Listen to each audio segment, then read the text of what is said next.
Waalaikumsalam warahmatullahi wabarakatuh. Suara Ibu terdengar jelas nggak ya? Jelas Ibu. Terdengar. Oke, baik. Baik. Maaf nih Ibu barusan agak susah nih masuknya, tapi alhamdulillah akhirnya bisa juga masuk.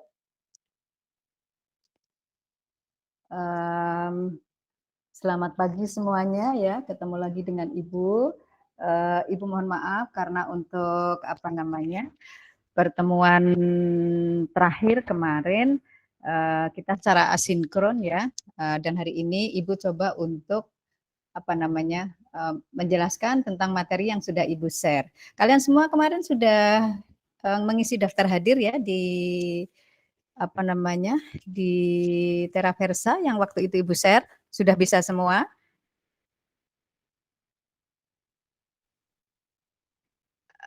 Sudah Ibu. Sudah semua, oke baik.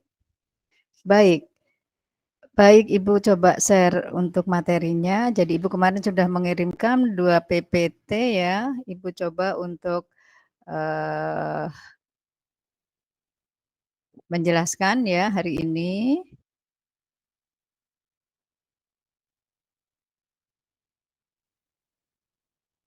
Bagaimana? PPT-nya udah kelihatan? Sudah. Sudah, oke baik. Baik, jadi untuk PPT yang pertama terkait tentang intervensi konsumsi pangan dan gizi. Ya, jadi sebelumnya Ibu sudah menjelaskan terkait beberapa jenis intervensi ya.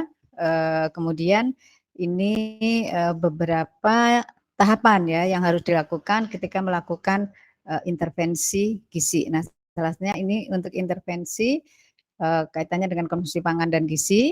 Jadi ada beberapa jenis intervensi konsumsi pangan dan gizi, antara lain PMT ya, pemberian makanan tambahan, kemudian pendidikan gizi atau edukasi, ada fortifikasi, kemudian ada makanan formula, kemudian juga intervensi yang berupa subsidi harga. Kemarin juga sudah secara umum sudah dijelaskan terkait beberapa intervensi, termasuk apa yang akan Ibu jelaskan di sini ya. Kemudian juga ada intervensi produksi pertanian dan juga intervensi yang berupa program terpadu ya, karena memang masalah gizi itu tentunya melibatkan berbagai sektor ya, bukan hanya disebabkan oleh salah satu faktor saja, tetapi merupakan banyak faktor yang mengakibatkan terjadinya atau munculnya masalah gizi, sehingga dalam melakukan upaya penanganan ya atau dalam menyusun program intervensi untuk mengatasi masalah gizi tentunya perlu suatu program yang terpadu juga. Nah, yang pertama tentang pemberian makanan ya tambahan atau pemberian makanan tambahan atau PMT ya. Jadi sebetulnya program ini ya sudah sangat lama sekali dilakukan oleh pemerintah. Waktu itu juga ada bantuan dari pemerintah. Waktu awalnya ya, awal kegiatan program PMT ini adalah PMTAS ya, PMT pada anak sekolah. Itu juga bantuan dari pemerintah. Nah, PMT itu sebenarnya bukan hanya pada PMTAS atau PMT pada anak sekolah, tetapi juga PMT yang diberikan kepada ibu hamil, kemudian juga kepada balita. Nah, saat ini ya sebetulnya juga sedang ada ya upaya yang dilakukan oleh pemerintah ya, pemerintah yang baru ini dalam upaya untuk memperbaiki ya kondisi gizi yang ada di masyarakat khususnya pada anak sekolah, yaitu melalui program makanan bergizi gratis. Nah, itu juga merupakan salah satu upaya ya, upaya untuk memperbaiki kondisi gizi khususnya pada anak-anak sekolah.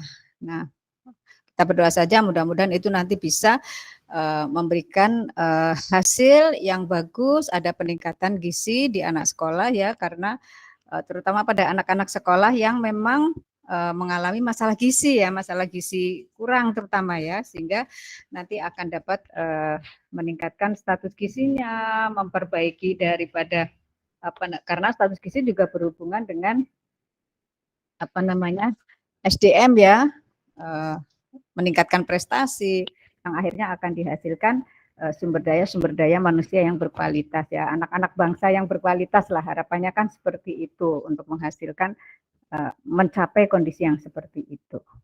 Nah, Pemberian makanan tambahan itu sebetulnya dimaksudkan untuk menutupi kekurangan ya, kekurangan beberapa zat gizi yang terutama adalah pada golongan rawan yang dalam hal ini targetnya sebetulnya kalau PMT yang kemarin dilakukan itu adalah pada anak prasekolah, meskipun kemarin waktu awal kegiatan PMTAS itu kan pada anak sekolah ya, di sekolah-sekolah dasar terutama ya, waktu itu programnya banyak dilakukan di sekolah-sekolah dasar.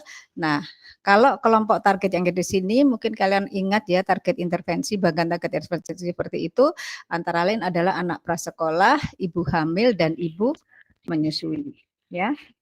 Ini adalah untuk PMT ya. Nah, pemberian makanan tambahan ini didasarkan atas pertimbangan-pertimbangan sebagai berikut. Artinya tentunya sasaran ya, target untuk apa namanya kegiatan PMT ini itu terutama adalah pada keluarga miskin ya. Kalau pada keluarga miskin itu tentunya diberikan secara cuma-cuma atau dengan cara memberikan subsidi harga. Artinya bahwa keluarga itu mengganti dengan harga yang sangat murah dan tentunya terjangkau. Nah, tentunya sebelum program ini dilaksanakan sudah ada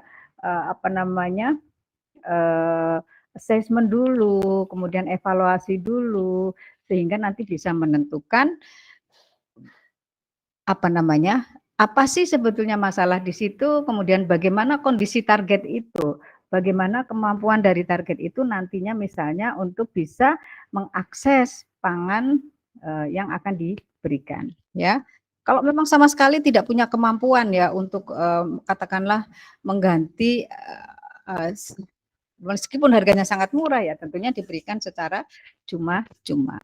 Sehingga itu tadi bahwa sebelum melakukan kegiatan intervensi kita harus ada tahapan yang pertama adalah assessment, kemudian evaluasi. Sehingga kita bisa tahu persis kondisi atau situasi dari target yang akan kita berikan intervensi.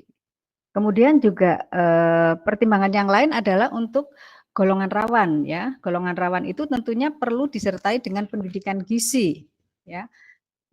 Pendidikan gizi untuk antara lain misalnya untuk mengatasi masalah tabu atau pantangan yang menyebabkan beberapa zat gizi tidak masuk. Contohnya ya, di beberapa daerah misalnya yang namanya ibu hamil kemudian ibu baru melahirkan itu ada beberapa pantangan yang tidak boleh istilahnya beberapa makan dikonsumsi ya. Misalnya nggak boleh makan yang amis-amis misalnya pada ibu yang baru melahirkan begitu. Nah, padahal makanan yang amis-amis itu kan makanan sumber protein hewani. Dan bagi seorang ibu yang baru melahirkan, termasuk juga bagi ibu hamil, protein itu juga sangat penting ya. Sehingga ketika hanya bolehnya juga makan makanan yang direbus-rebus saja, nggak boleh yang digoreng-goreng gitu kan. Hanya yang direbus-rebus. Padahal kan lemak juga diperlukan. Ya, jadi karbohidrat, lemak, protein, vitamin, mineral boleh. Kemudian kalau berarti yang boleh kan hanya sayuran gitu kan, yang direbus dan lain-lain sebagai sumber vitamin, mineral, buah-buahan misalnya seperti itu. Tetapi beberapa zat gizi ya misalnya ketika nggak boleh mengkonsumsi makanan yang digoreng-goreng, berarti kan asupan lemaknya juga kurang. Sementara beberapa vitamin tertentu itu sifatnya larut lemak, sehingga dalam proses metabolismenya itu juga butuh pastinya keberadaan lemak. Makanya sebetulnya yang dibutuhkan oleh tubuh kita ya zat gizi yang lengkap itu ada karbohidrat, lemak, protein, vitamin dan mineral ya. Itu dan harus tercukupi. Ketika ada pantangan untuk mengkonsumsi makanan-makanan tersebut itu sudah pasti akan terjadi ya beberapa hambatan dalam pemakaian zat gizi itu. Meskipun katakanlah vitamin dan mineralnya cukup begitu ya, tapi karena lemak yang kurang maka dalam proses metabolismenya itu juga tidak bisa berlangsung secara optimal. Zat gizi itu tidak secara optimal bisa dimanfaatkan oleh tubuh meskipun yang diasup cukup banyak ya. Itu. Ini tentang pemberian makanan tambahan. Nah, kemudian yang kedua tentang pendidikan gizi dan edukasi ya. intervensi pendidikan gizi atau edukasi ini sangat penting ya, dan ini sebetulnya ya kegiatan intervensi ini kadang terpadu itu ya, bukan hanya memberikan bantuan berupa penyediaan atau akses terhadap pangan dan gizi, tetapi juga target kita perlu diberi pemahaman, perlu diberi pengetahuan tentang pentingnya zat gizi itu ya, sehingga ini tentunya ditujukan untuk apa? Salah satunya untuk meningkatkan penggunaan bahan makanan yang bergizi dengan apa? Memanfaatkan potensi lokal ya, terutama di daerah-daerah pedesaan, di daerah-daerah pedalaman dengan yang mana di situ ketersediaan lahan, misalnya dengan memanfaatkan lahan di situ, atau misalnya di wilayah-wilayah tertentu itu potensial dengan pangan apa, maka perlu kita berupaya untuk melakukan apa? Diversifikasi pangan, peningkatan pemanfaatan potensi lokal itu untuk pemenuhan ya kebutuhan gizinya. Ya, di setiap wilayah pasti potensi lokalnya berbeda-beda. Sehingga sebetulnya salah satu upaya untuk menuju ke ketahanan pangan itu adalah juga dengan memanfaatkan potensi lokal semaksimal mungkin ya. Artinya potensi-potensi yang ada di sekitar itu bagaimana dimanfaatkan untuk upaya pemenuhan gizi ya. Nah, selain itu juga tentunya tujuan dari edukasi ini untuk memperbaiki cara pengolahan makanan yang kurang baik yang ada di masyarakat ya, misalnya kaitannya dengan ketersediaan zat gizi. Mengolah yang simpel saja ya, mengolah telur misalnya, itu perlu diberikan edukasi juga bahwa telur itu yang penting dengan pemanasan parsial, karena dengan pemanasan parsial itu nanti protein itu akan lebih mudah dicerna ya.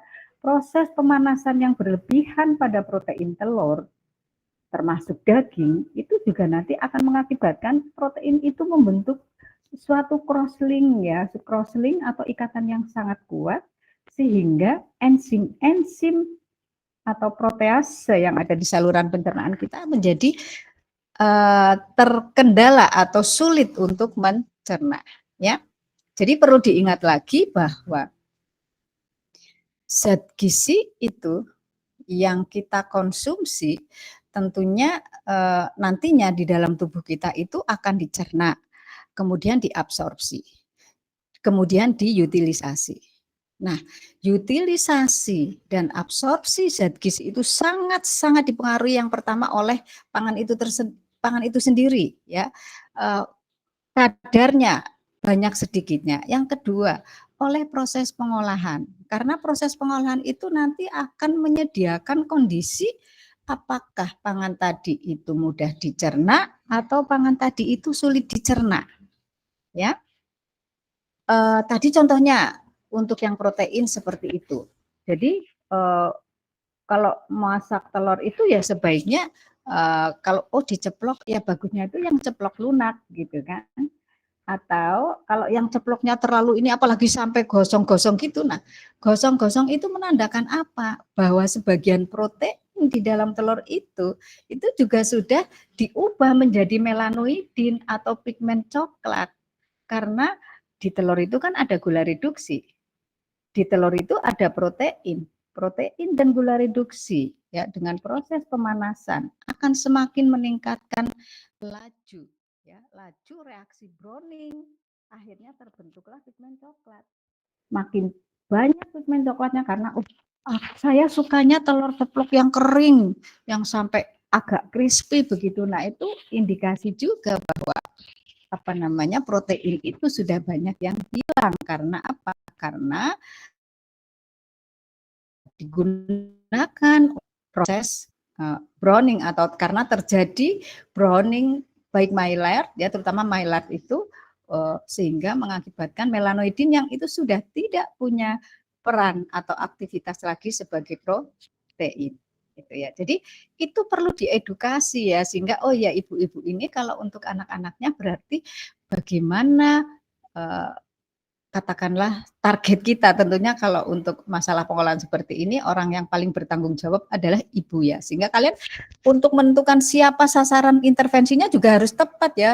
Sasaran edukasi ke bapaknya ya nggak akan berhasil ya. Kecuali memang bapak itu yang menjadi penanggung jawab dalam penyediaan pangan termasuk dalam pengolahannya di rumah itu. Tapi jarang ya yang namanya bapak-bapak itu di dapur, itu jarang, pasti ibu-ibu yang ada di dapur. Nah, sehingga sasaran kita untuk edukasi gizi ya tentunya orang yang memang nanti tugasnya adalah menyiapkan makanan bagi keluarga itu. Tentunya yang paling banyak ya ibu-ibu itu ya. Kemudian cara penanganan yang tidak tepat misalnya ya dengan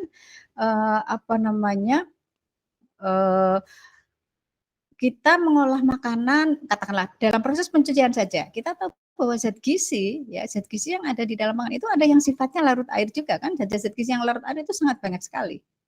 Nah itu dengan teknik preparasi yang tepat, misalnya kalau dicucinya itu tentunya sebelum dipotong-potong. Nah, itu satu hal yang sangat sederhana ya, tetapi itu juga menjadi sangat penting. Kemudian penggunaan garam beriodium misalnya.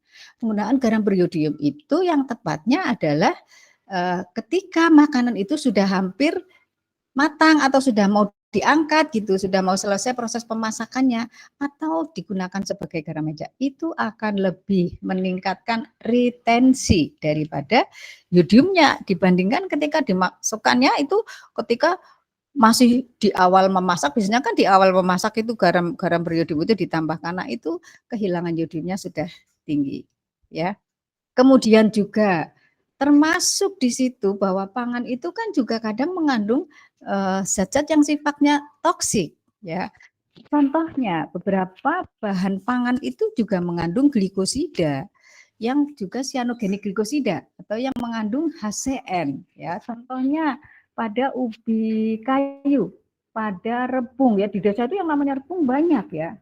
Nah, padahal di dalam rebung itu juga itu sangat di desa-desa atau di wilayah-wilayah tertentu itu rebung itu sangat banyak sekali ya, sehingga itu menjadi andalan mungkin untuk dimasak sehari-hari. Nah, padahal di dalam rebung itu juga ada sianogenik glikosidanya. Sehingga apa?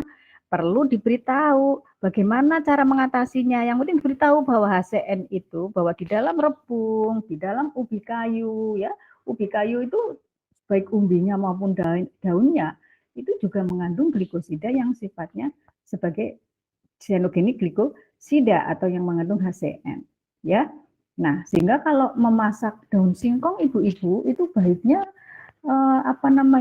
direbus pakai air yang banyak, setelah itu dicuci. Nah, itu juga salah satu ya upaya untuk atau menyediakan pangan yang bergizi dan aman ya. Target kita harus diberikan intervensi agar bisa menyiapkan pangan itu yang betul-betul bergizi, mampu available untuk tubuh kita. Artinya dalam proses pengolahannya maka zat gizi dalam pangan itu tersedia ya, available untuk tubuh kita dan juga aman. Aman salah satunya misalnya dari faktor toksin yang dikandung dalam pangan seperti tadi adanya HCN ya. Yang perlu diketahui kalau mengolah makanan-makanan yang bahan pangan ya, maksudnya mengolah bahan pangan yang mengandung sianogenik glikosida, maka setelah dipreparasi, dipotong-potong, itu kemudian dilakukan proses perendaman. Dengan perendaman itu nanti akan terlarut, kemudian cuci berulang-ulang. Setelah itu direbus, ya, direbus pakai air yang banyak. Kalau misalnya untuk daun singkong atau untuk rebung itu ya, itu perlu direbus dengan air yang banyak, kemudian dilakukan pencucian. Kalau singkongnya bagaimana? Ya singkong dikupas, potong-potong dulu, lalu direndam ya secara berulang-ulang di situ. Nanti maka HCN itu akan terlarut dan tercuci. Kemudian coba kalau kalian perhatikan di desa-desa, kadang masyarakat itu semaksimal mungkin memanfaatkan pangan yang ada. Singkong saja ya, bukan hanya singkongnya. Kadang kulit singkongnya itu juga diolah. Padahal HCN atau cyanogenic glikosida itu di dalam kulit itu konsentrasinya cukup tinggi. Nah, mungkin kalau kalian pernah ke pasar-pasar melihat ada di pasar-pasar tradisional ya, ada orang yang jual seperti mie itu ya, itu ternyata adalah kulit singkong ya. Nah, itu yang penting dalam proses pengolahan itu jangan langsung ya.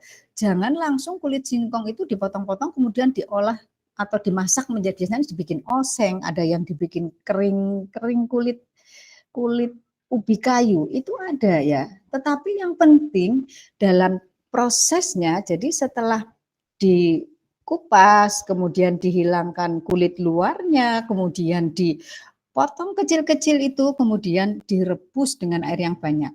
Ya, direbus dengan air yang banyak, kalau perlu sekali 2 kali, kemudian dicuci yang bersih, itu sudah sangat minimal sekali. Semakin kecil ukuran potongannya, maka luas permukaannya akan semakin luas, maka proses penghilangan HCN itu akan semakin maksimal. Ya, itu. Jadi pendidikan itu bukan hanya terkait dengan pengetahuan tentang ibu harus memberikan makanan bergizi pada anak-anaknya, ini pangan-pangan sumber gizi. Selain itu juga perlu bagaimana intervensi edukasi ini adalah tentang cara penyiapan makanannya. Penyiapan makanan yang bagaimana? Penyiapan makanan yang kecernaannya tinggi dan juga aman, ya. Gitu. Penting sekali ini pendidikan edukasi. Bahkan dalam setiap intervensi akan sangat baik apabila selalu diikuti dengan edukasi karena orang jadi tahu, target kita menjadi tahu, ya. Itu. Oke. Kemudian beberapa contoh yang mengenai pendidikan gizi, ya pemberian penyuluhan kepada ibu mengenai pentingnya ASI, ya ini sudah sering dilakukan pasti, tentang manfaat diversifikasi pangan dalam status gizi. Nah ini kenapa kita perlu melakukan diversifikasi pangan, ya karena di situ kita nanti akan bisa memanfaatkan secara lebih luas ya potensi yang ada di sekitar kita dengan berbagai jenis ya olahan yang mungkin meningkat ya kandungan gizinya atau meningkat ketersediaan gizinya gitu sehingga akan lebih banyak baik dalam utilisasinya oleh tubuh. Kemudian juga penyuluhan mengenai konsep gizi seimbang kepada masyarakat, kemudian tentang manfaat pemberian makanan tambahan pada anak-anak yang masih menyusu ya terutama setelah berapa ya 6 bulan itu kan sudah mulai sedikit ada makanan pendamping lah, makanan pendamping ya terutama pada anak-anak yang menyusui ini karena ya kalian sudah tahu persis lah bahwa kalau setelah usia 6 bulan itu maka kebutuhan gizi anak juga semakin meningkat apalagi sudah setahun gitu kan ya kadang sulit ini untuk disapih gitu ya. Ya tapi yang penting makanan di luar ASI itu mencukupi ya untuk pemenuhan gizinya. Jangan hanya ASI aja itu sudah jelas pasti akan sangat kurang karena kebutuhan anak semakin tinggi sementara zat gizi yang ada di dalam ASI itu juga terbatas, tidak cukup untuk memenuhi kebutuhan si anak tersebut. Itu ya, jadi pentingnya edukasi. Kemudian intervensi yang lain selain edukasi ya itu adalah fortifikasi. Nah, fortifikasi ini adalah menambahkan zat gizi pada pangan yang tujuannya apa? Untuk meningkatkan kandungan zat gizi pada pangan tersebut. Ya, yang tentunya intervensi ini biasanya ada yang wajib ya mandatory, ada fortifikasi itu ada yang mandatory fortification dan ada yang voluntary atau yang sukarela ya yang biasanya dilakukan oleh industri produsen makanan ya yang sukarela yang selain juga untuk meningkatkan kompetitif dari produknya itu juga upaya untuk meningkatkan zat gizi yang ada di dalam produknya itu ya. Nah kalau yang mandatori atau yang wajib itu biasanya ketika ada masalah gizi tertentu yang sudah sangat urgen sekali ya,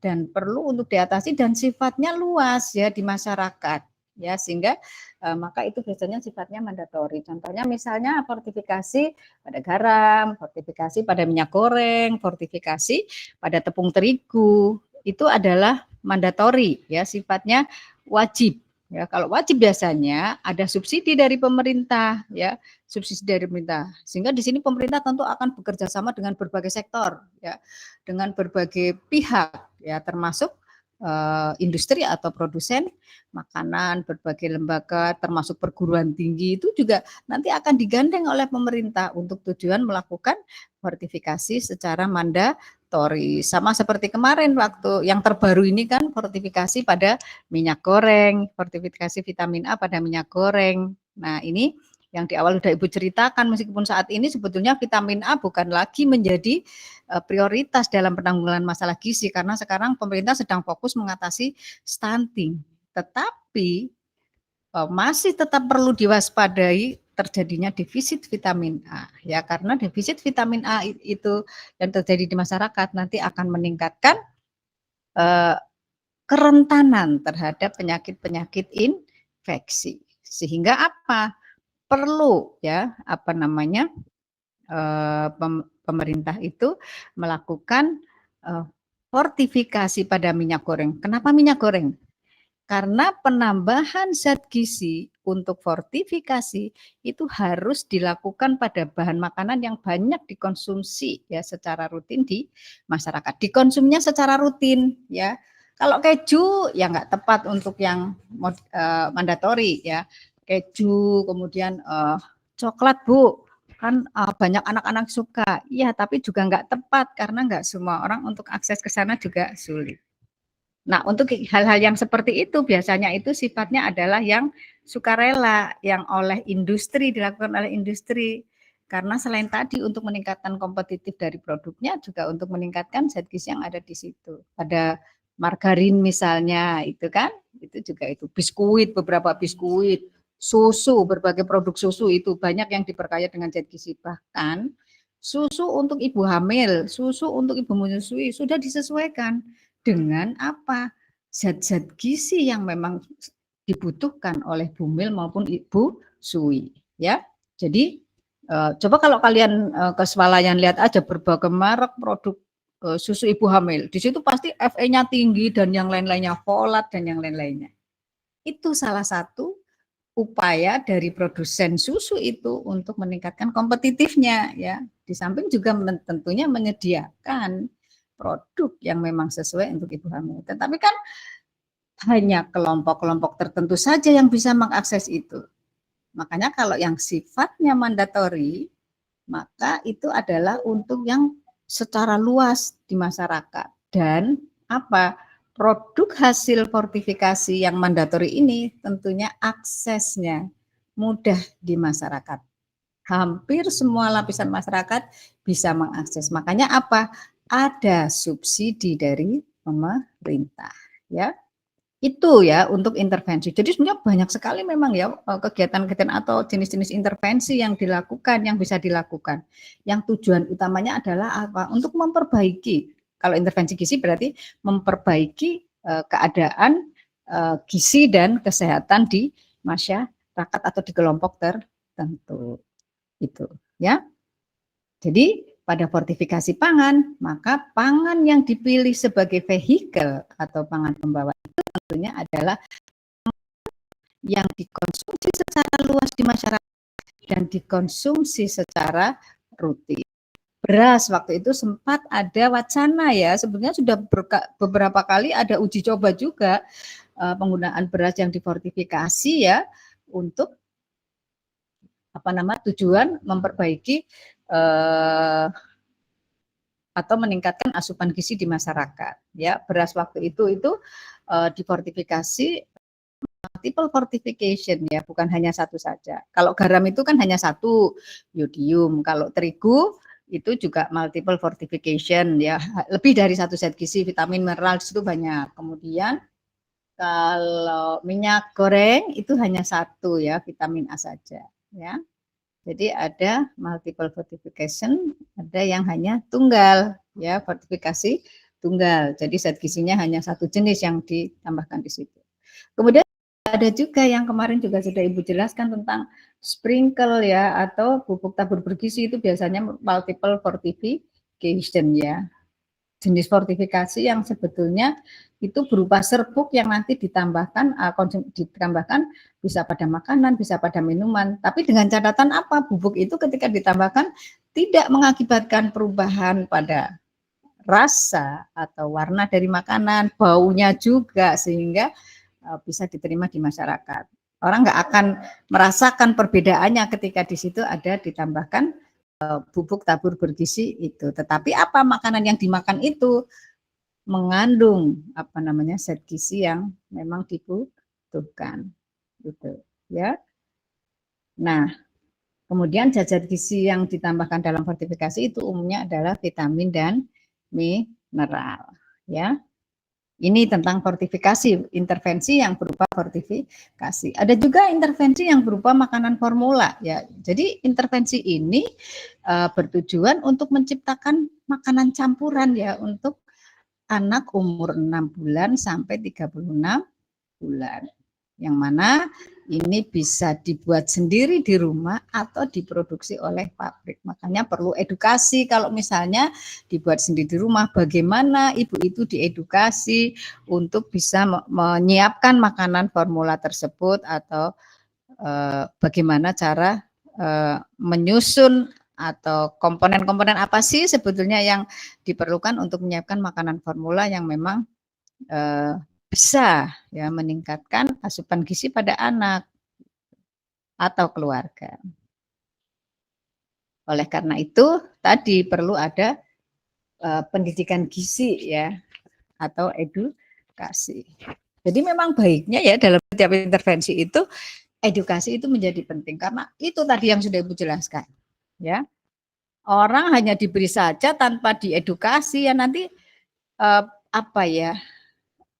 ketercapaiannya mungkin juga bisa lebih rendah. Ya, setelah diberikan edukasi, orang menjadi sadar tentang pentingnya ini, maka ketercapaiannya akan lebih baik. Ya, dibandingkan hanya diberi tanpa edukasi. Kemudian tentang subsidi harga, ini juga suatu hal yang penting karena kita ketahui masyarakat kita itu sangat heterogen ya. Ada yang mungkin untuk akses pangan itu sangat sulit ya, untuk kelompok masyarakat tertentu sangat sulit, sehingga tentunya karena ini intervensi pangan ya, sehingga tentunya bagaimana upaya agar masyarakat itu bisa mengakses pangan dengan mudah, maka diberikan subsidi kepada konsumen ya, artinya berupa bahan makanan tertentu ya. Jadi memberikan subsidi harga pada beberapa bahan makanan tertentu.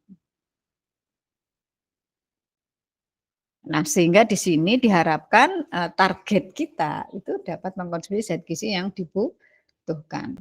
Ya, biasanya pada pangan-pangan pokok ya, 9 pangan pokok misalnya, ada yang sumber protein, telur mungkin begitu ya, ada berbagai subsidi harga. Biasanya dengan operasi pasar sudah ada pemberitahuan terlebih dahulu seperti itu ya. Atau subsidi yang mungkin sifatnya jangka panjang ya, seperti misalnya pada fortifikasi minyak goreng itu juga ada subsidi gitu ya, subsidi untuk masyarakat bisa mengakses minyak goreng itu. Meskipun sekarang kalau dilihat dibandingkan sebelumnya ya minyak goreng itu sangat tinggi sekali, padahal kita ini itu ya penghasil sawit ya terbesar loh itu loh ya di dunia, tapi kita minyaknya bisa mahal gitu ya, bisa lebih mahal. Karena apa? Subsidi yang diberikan pemerintah untuk ini sudah dikurangi lagi. Jadi waktu itu ada kapan itu ya sempat ada penurunan subsidi untuk minyak goreng sehingga akhirnya terjadi pelonjakan harga minyak goreng ya. Kemarin berapa tahun yang lalu ya itu terasa sekali ya waktu itu harga minyak goreng, bahkan sempat ada minyak goreng itu hilang dari pasaran waktu itu. Jadi pada saat-saat tertentu waktu itu sempat ya nyari minyak goreng itu sulit ya. Kaitannya dengan ini ya. Tapi tentunya pemerintah memberikan kebijakan-kebijakan seperti ini, melakukan kebijakan-kebijakan itu tentunya ada tujuan tertentu, ya, tujuan tertentu. Nah, bisa saja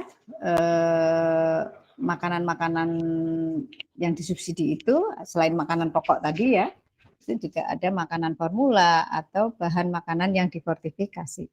Pangan hasil fortifikasi pasti itu disubsidi, sudah pasti. Karena kalau tidak, harganya itu akan sangat mahal. Ya, fortifikan itu sangat mahal. Biasanya fortifikan itu subsidi dari pemerintah, ya, yang diberikan kepada produsen katakanlah minyak goreng misalnya, ya, sehingga tidak mempengaruhi harga minyak goreng. Tetap harga itu adalah harga minyak goreng pada umumnya, ya, meskipun ada penambahan vitamin A di situ. Karena apa? Vitamin A-nya itu disubsidi oleh pemerintah. Kemudian intervensi yang lain, intervensi produksi pertanian, ya. Dari segi intervensi gizi ini bertujuan untuk tentunya meningkatkan ketersediaan pangan ya bagi golongan rawan, ya.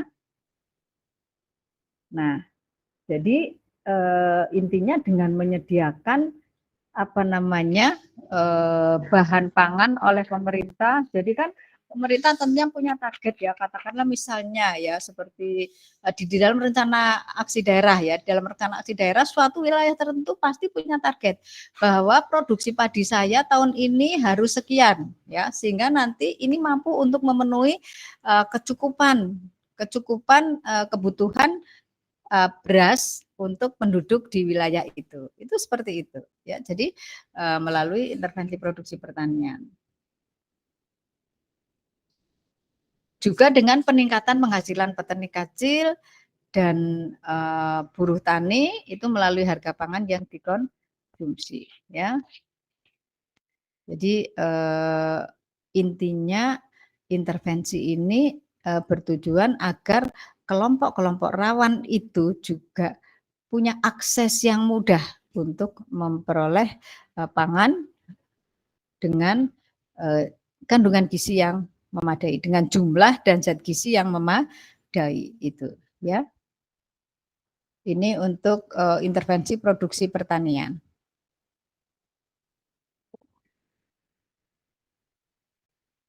Jadi tujuan utamanya adalah meningkatkan ketersediaan pangan bagi golongan rawan, ya, sehingga kelompok-kelompok ini punya akses yang mudah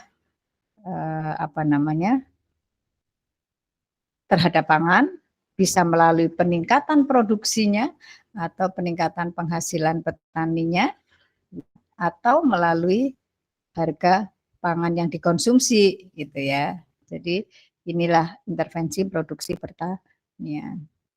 Nah, kemudian intervensi yang berupa program terpadu ya. Jadi di awal sudah Ibu sebutkan bahwa masalah gizi itu bukan masalah yang tunggal saja, tetapi ini adalah masalah yang banyak dipengaruhi oleh banyak faktor yang lain, ya.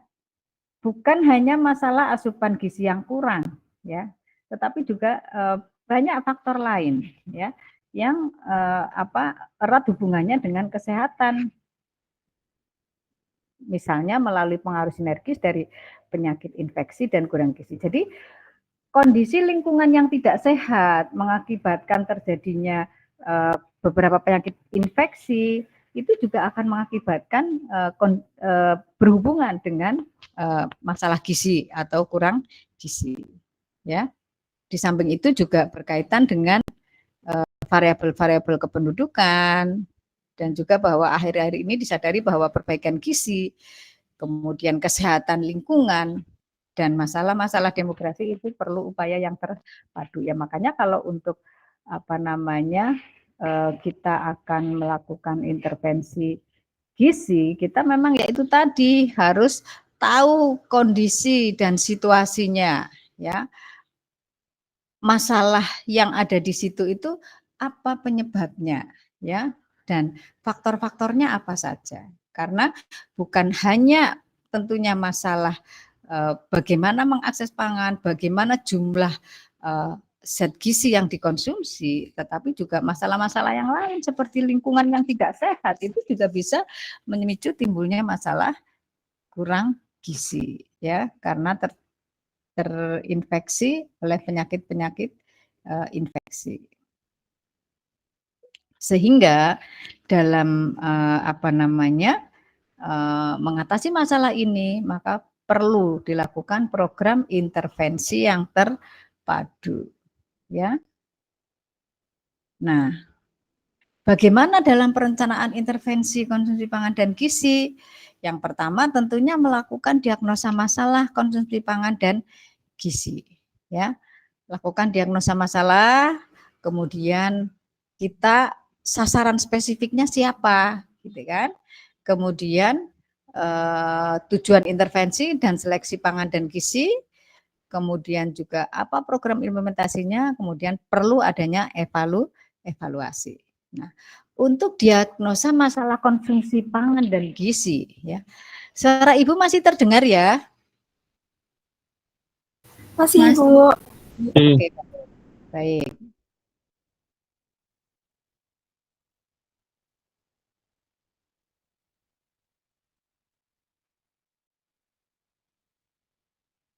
Oke, baik. Diagnosa masalah konsumsi pangan dan gizi. Nah, masalah pangan itu antara lain menyangkut ketersediaan pangan dan kerawanan konsumsi pangan. Kerawanan konsumsi pangan itu juga dipengaruhi oleh kemiskinan, pendidikan, dan adat atau kepercayaan yang terkait dengan tabu makanan, seperti yang tadi Ibu ceritakan. Ya, jadi karena adanya di wilayah tertentu, ya biasanya di daerah-daerah pedalaman, kalau di kota-kota kayaknya sudah agak jarang ya, tetapi di daerah pedalaman. Tetapi kalau orang kota yang dari wilayah tertentu ya, yang di situ sangat kuat, masih itu kadang masih juga menerapkan itu gitu ya. Jadi oleh karena itu masalah yang terkait dengan adat atau kepercayaan yang terkait dengan tabu makanan itu juga bisa akan mengarah ke masalah gizi. Dan masalah gizi itu tentunya mencakup malnutrisi, baik kekurangan gizi ataupun kelebihan gizi, ya. Nah, diagnosa masalahnya tentunya meliputi apa saja? Siapa yang mengalami kurang gizi? Nah, kalau kalian nanti dalam praktikum kan kalian sudah punya target intervensinya masing-masing, ya. Siapa? Anak sekolah, balita yang kemarin sudah kalian sebutkan itu, ya. Kemudian apa tipe kurang gizi itu? Jadi kan melakukan identifikasi masalah dan kalian sudah melakukan itu ya, identifikasi masalah yang kemudian kemarin Ibu sampaikan perlu ditambah dengan data-data sekunder ya untuk memperkuat data kalian itu. Karena data kalian itu hanya data sewaktu itu saja, satu kali itu saja. Dan istilahnya accident sampling ya, karena adalah yang datang hari itu saja kan, tidak seluruh kelompok yang atau balita yang ada di wilayah posyandu itu atau di wilayah puskesmas itu yang menjadi sampel kalian, tetapi hanya yang datang saja ya. Itu yang oleh karena itu akan lebih baik bila diperkuat dengan data sekunder ya, data sekunder yang tentunya ada di puskesmas itu. Atau syukur-syukur di posyandu yang menjadi targetnya kalian itu juga ada, itu akan lebih baik ya, ada seperti itu. Jadi dengan identifikasi masalah, di situ akan tahu ya siapa yang menjadi targetnya, kemudian perlu dievaluasi juga kira-kira hambatannya apa ya. Misalnya kemarin di sekolah misalnya ya kan sudah diketahui semuanya kayaknya underweight ya kalau nggak salah. Masalah yang muncul itu adalah underweight, semuanya underweight. Kemudian tinggal di breakdown ya, kira-kira masalah underweight tentunya pada anak sekolah dan pada yang di kelompok di puskesmas yang balita pastinya akan berbeda ya. masalah yang muncul itu pasti akan berbeda, penyebabnya pasti akan berbeda, dan kalian coba kaji itu kira-kira apa sih sebetulnya permasalahan sehingga munculnya masalah gizi underweight itu di situ gitu ya. Pada anak sekolah misalnya memang di rumahnya mungkin tidak ibunya mungkin dalam menyiapkan makanannya yang kurang, memang mungkin dari sumber daya keluarganya memang yang kurang, atau mungkin anaknya ini karena di rumah makanannya tidak itu kayaknya perlu digali ya untuk mengetahui ini terkait dengan yang kasusnya kalian nanti ya, perlu digali apa masalahnya sehingga nanti dalam menentukan apa sih intervensi yang akan diberikan itu betul-betul bisa mengenai sasaran. Meskipun juga nantinya ya dalam kegiatan praktikum kalian ini kan tidak ada evaluasi jangka panjang dalam arti evaluasi dampak ya, evaluasi dampak dari intervensi ini dengan ukuran-ukuran yang kalian evaluasi kan hanya bisa evaluasi dari masalah pengetahuan saja, ya kan? Masalah pengetahuan gizi itu yang bisa dilihat karena kalian hari itu pretest, kemudian habis setelah itu setelah ada kegiatan penyuluhan dan lain proses, tapi belum tahu dampak dari kegiatan itu karena kasusnya kan underweight. Benar enggak sih setelah sekian bulan itu ada peningkatan ya? Dari underweight mungkin ada peningkatan menjadi lebih baik itu. Berapa persen yang lebih baik? Nah, itu kalau mau jadi penelitian seperti itu ya. Kalau penelitian hanya tahu pretest posttest saja nggak apa-apa. Tapi ini kan karena praktikum enggak masalah, cuman yang perlu kalian ketahui nantinya kalau kalian akan melakukan intervensi ya untuk penelitian, maka kalian juga harus tahu apa hasil apa efek atau dampak dari kegiatan intervensi ini terhadap peningkatan kondisinya ya, terhadap perubahan lah, perubahannya apa malah jadi lebih tidak bagus, berarti oh ini nanti dievaluasi untuk intervensi berikutnya gitu kan. Suatu intervensi belum tentu hasilnya sesuai dengan yang diharapkan. Makanya di akhir kegiatan intervensi pasti ada evaluasi untuk mengetahui oh ini kok turun ya, padahal kita targetnya kan kita udah punya targetnya ini harusnya naik. Lah kok turun? Ini nanti dievaluasi. Kenapa turunnya itu? Kenapa ini kok bisa seperti ini? Ini nanti menjadi bahan untuk atau masukan untuk rancangan intervensi berikutnya. Ya, kalau di pemerintah kan setiap tahun kan gitu kan. Setiap tahun pasti ada kegiatan itu dan di akhir tahun pasti ada evaluasi. Ada evaluasi kadang setiap semester ya, setiap semester ada evaluasi. Gimana capaiannya? Oh seperti ini, oh belum memenuhi. Kemudian di akhir semester gimana capaiannya? Oh belum terpenuhi. Nah, itu nanti bisa menjadi bahan evaluasi atau bahan untuk intervensi berikutnya. Setelah diketahui, oh masalahnya ini, sehingga mungkin perlu ada intervensi lagi yang ini bisa memperbaiki intervensi ke program yang sebelumnya atau menambahkan ya atau mungkin malah bisa diganti dengan jenis intervensi yang lain. Oh ternyata intervensi ini memang tidak efisien loh untuk ini karena hasilnya tidak ada progres yang baik gitu untuk ini selama 1 tahun ini sehingga bisa dengan memperbaiki program yang sebelumnya atau mungkin mengganti dengan program yang dianggap ini akan bisa lebih baik setelah apa dievaluasi kita tahu oh ternyata ini ya. Kalau untuk praktikum besok kalian cukup untuk evaluasinya hasil pretest dan potes, jadi hasil dari edukasi atau hasil dari peningkatan pengetahuan ya dari responden kalian itu gitu ya. Kemudian berapa loh kasus kurang gizi itu? Nah, karena kalian kalau kasus kalian kan berarti oh iya di sekolah ini itu kasusnya itu jumlahnya sekian. Itu nanti harus disebutkan ya. Siapa? Oh, anak sekolah kelas sekian. Oh, anak balita umur sekian gitu ya. Jadi itu perlu berapa luas kasus gizi kurang itu terjadi di target kita itu, wilayah target kita itu ya. kemudian di mana lokasi golongan sasaran itu, kemudian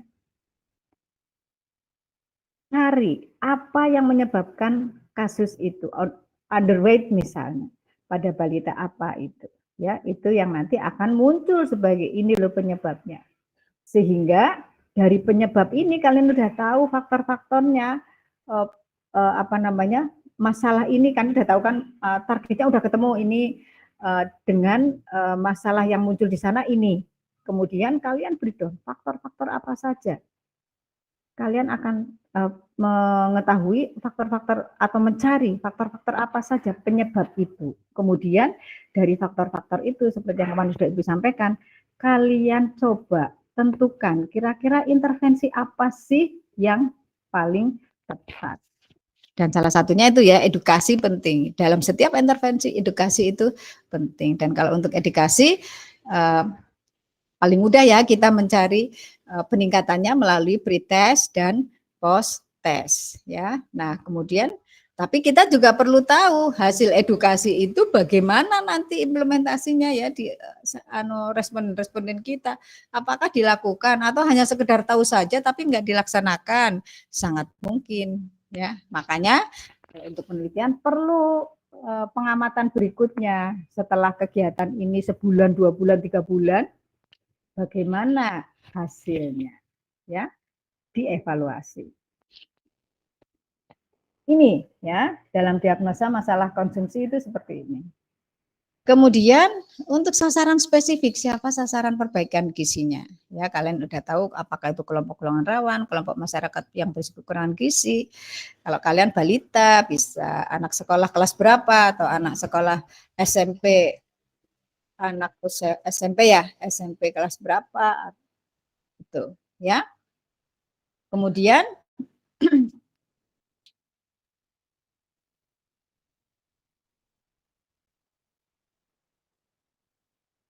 perlu juga misalnya ya, melihat apakah tujuan usaha perbaikan gizi nasional ya.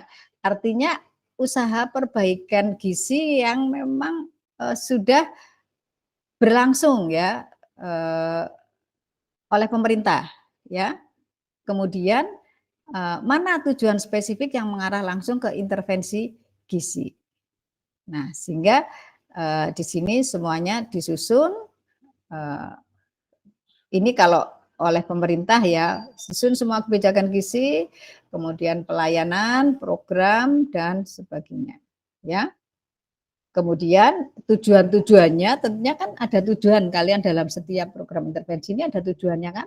Tujuannya apa? Untuk meningkatkan pengetahuan tentang gizi dari ini. Nah, itu harusnya di latar belakang juga muncul bahwa di wilayah ini katakanlah kan kalian prolognya itu ya di wilayah ini tentang masalah gizi dulu, kemudian secara umum, kemudian mulai masuk ke target kalian ya di dalam latar belakang itu ya dalam penyusunan latar belakang karena nyawanya itu ada di latar belakang ya. Sekali lagi Bu sampaikan bahwa suatu proposal atau program seperti ini itu nyawanya ada di latar belakang karena di latar belakang itulah akan ditampilkan ya masalah-masalah yang ada, data-data yang ada, apa yang sudah dilakukan. Sehingga akhirnya mengerucut ke kalian, saya ingin melakukan intervensi ini. Ya, itu semua disusun secara runtut di dalam latar belakang sampai akhirnya muncul tujuannya. Ya, ketika kalian cerita ada masalah seperti ini, masalah ini itu biasanya disebabkan karena bla bla bla misalnya karena pengetahuan yang kurang. Oleh karena itu perlu adanya suatu intervensi untuk meningkatkan pengetahuannya karena kalau meningkat pengetahuannya maka akan jadi begini gitu. Itu perlu disampaikan. Kemudian ketika kalian apalagi misalnya intervensinya memberikan makanan tambahan misalnya. Kalian jelaskan karena jadi kan karena ini underweight berarti mungkin asupannya yang kurang karena setelah kalian coba melakukan assessment ya, kemudian dievaluasi ketahuan ini sepertinya asupannya kurang sehingga perlu ada intervensi asupan penambahan asupan misalnya ada intervensi itu upaya untuk meningkatkan penambahan asupannya. Kenapa gitu kan? Kenapa seperti itu? Jelaskan di situ karena ini gitu kan. Nah, dan seterusnya sehingga akhirnya nanti kalian akan tahu ya, akan bisa menyusun tujuan-tujuannya yang dapat terukur secara kuantitatif. Makanya ketika kalian melakukan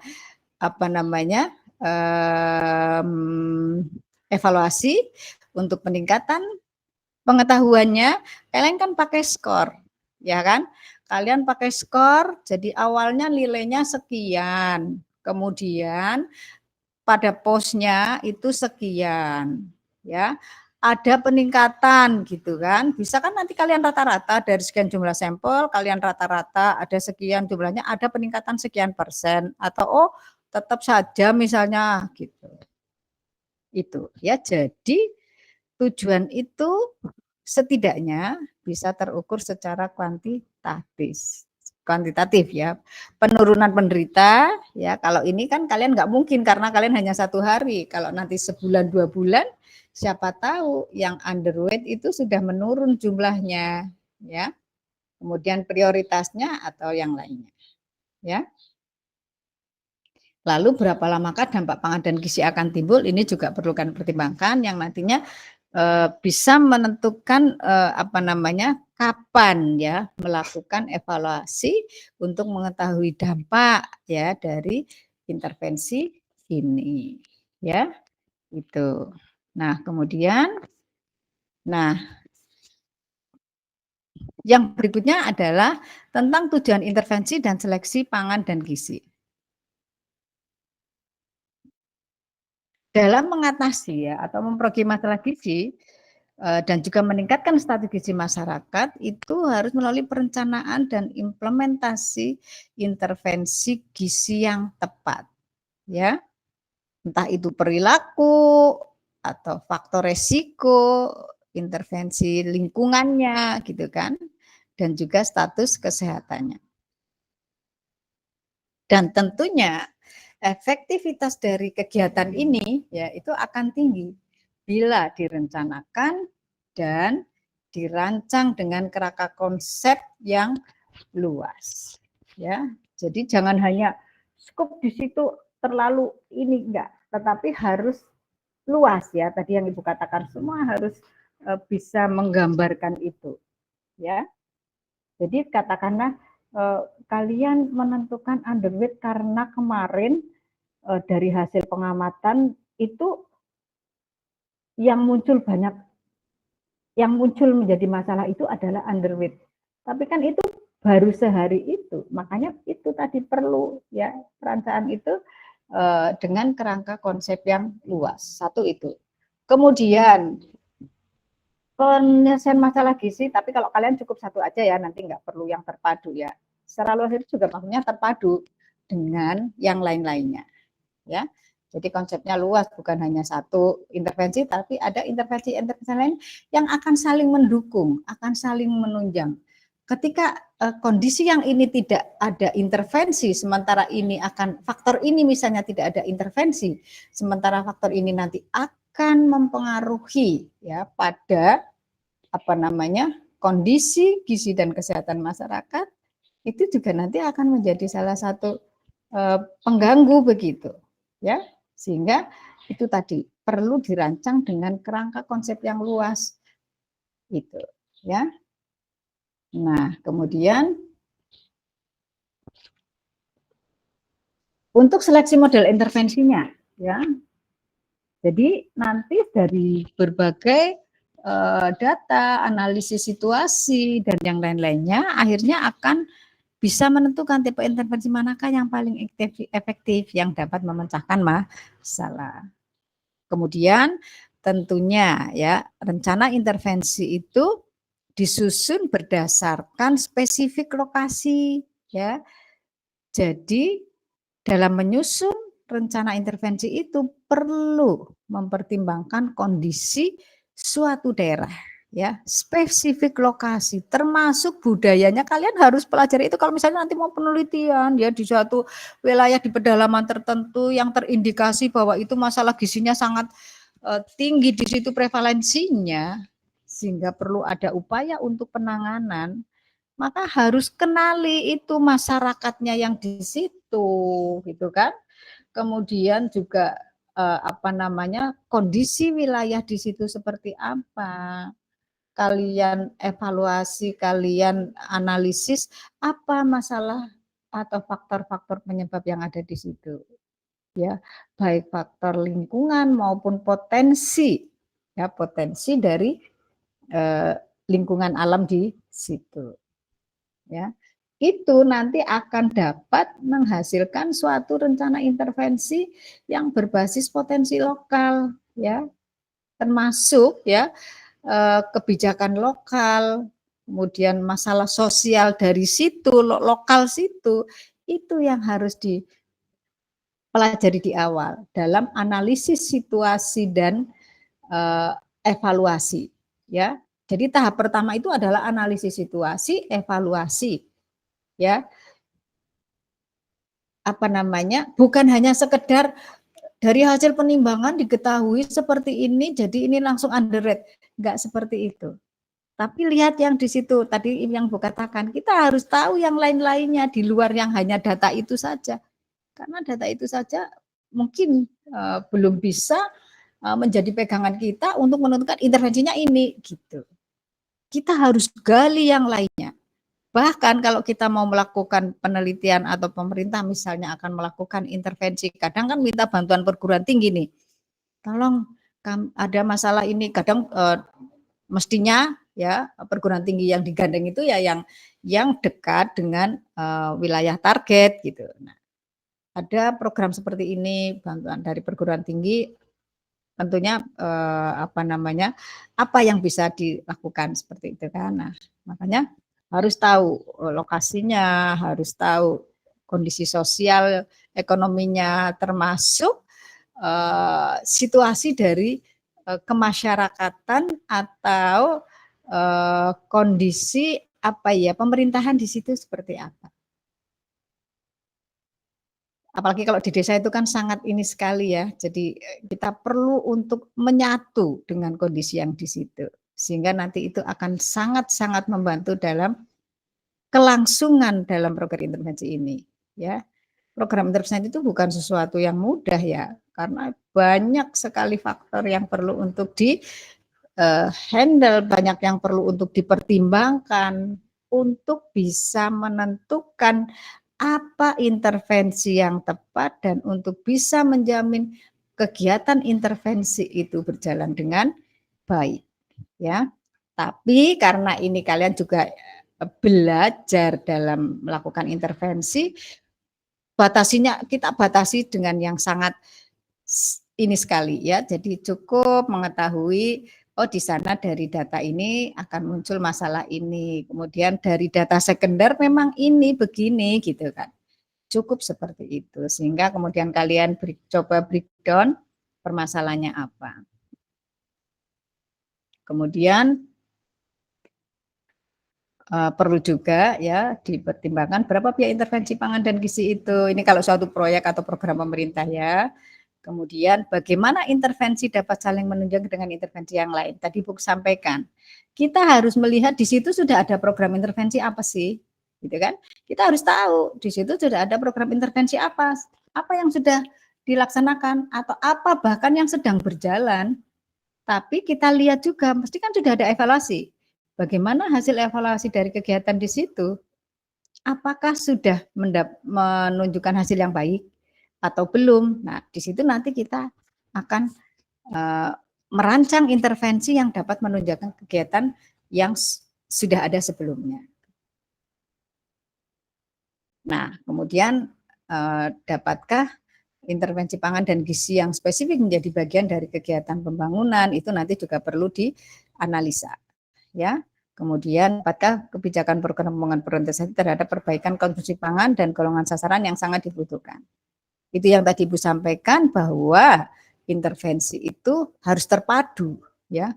Terpadu dengan kegiatan-kegiatan yang lain yang dapat menunjang tujuan akhirnya mencapai kondisi masyarakat dengan status gizi dan kesehatan yang lebih baik dari sebelumnya. Ya. Ini. Nah, kemudian itu untuk seleksi model intervensinya ya. Jadi tidak begitu saja, oh ya mau intervensinya ini gitu. Hanya berdasarkan teori saja, artinya tanpa dibandingkan dengan situasi dari target itu enggak bisa. Harus dianalisis berdasarkan pada kondisi target dan wilayah dari target itu berada. Ya, itu baru akan memunculkan atau menghasilkan atau kita bisa menentukan intervensi yang tepat untuk berlangsungnya untuk upaya perbaikan masalah gizi dan kesehatan suatu kelompok sasaran tertentu. Gitu, ya. Kemudian dalam program intervensinya ya, dalam pelaksanaannya untuk implementasi pelaksanaannya itu perlu menggandeng ya lembaga-lembaga mana yang perlu kita gandeng.